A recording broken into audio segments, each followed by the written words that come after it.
Bé, doncs abans de provar això, veig que aquí tens tota la família de productes de Cecília, no? Bueno, pues, com t'he mostrat dins la cuina, la finalitat és intentar donar a la gent durant tot l'any una varietat de propostes culinàries.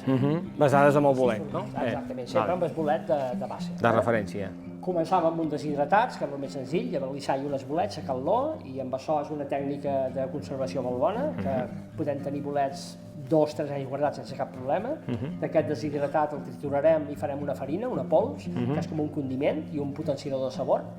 Com la sal, però a nivell de pols de bolet. Un pebre, Molt bé. igual.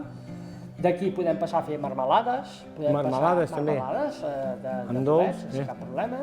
Podem fer gelat de bolets, sense cap pega. Podem fer encurtits, escabetxes. Podem fer cremes, O sigui, és el bolet 360, això. Exactament. Amb el bolet es pot fer de tot. Imaginació. La cuina és imaginació. No em facis imaginar què faríem un bolet.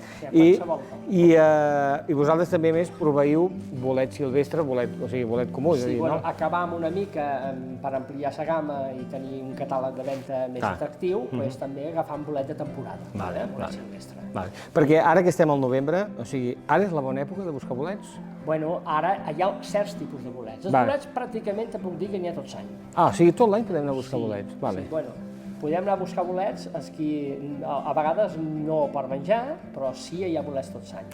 A primavera tenim bolets que són exquisits, a l'estiu també podem tenir bolets. Els ceps? Una mica la temporada a cep us començaria a final d'estiu. Les pluges que aquest any han estat molt bones a mitjan agost, que hi ha hagut desgràcia per certa gent, però en canvi per el micològic ha estat genial.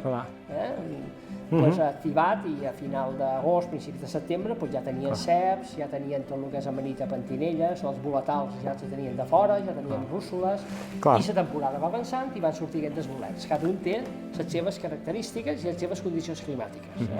Una cosa és anar-los a buscar i l'altra, molt diferent, és trobar-los. Exactament. Per tant, jo veig que el lloc més indicat seria aquí on som ara. Sense cap dubte. M'ho deixes tastar, això? És que m'estic morint. Anava a dir-te... Tu també, no? No m'ho facis menjar a mi jo sol, home, fem-ho a mitges, com a bons menorquins. Per quin començaria?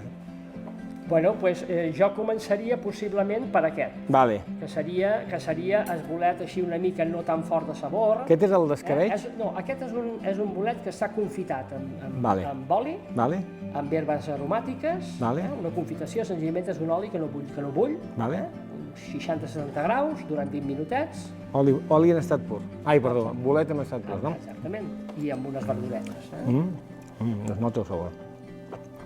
Tu veig que no els menges, Agafa.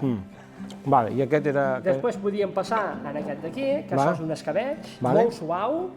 El de taronja, no?, que deies? En aquest escabetx li hem agafat una taronja, l'hem esprimuda, li hem posat pell de la taronja, sàlvia i una maceració. Que bo. Que divertit, aquest. Propostes totalment distintes, i a més un toc exòtic i diferent. I aquí tenim una recepta típica menorquina, una aubergínia plena, però senzillament amb saltejat i amb afegit bolets. Només una cosa molt bàsica, però que també llama l'atenció. Doncs vaig atacar-ho i moltes gràcies, la veritat, perquè he disfrutat moltíssim i me'n vaig amb molta informació de bolets. Doncs que aprofiti i el que tenim sempre, salut i bolets. Molt bé, molts èxits. Gràcies.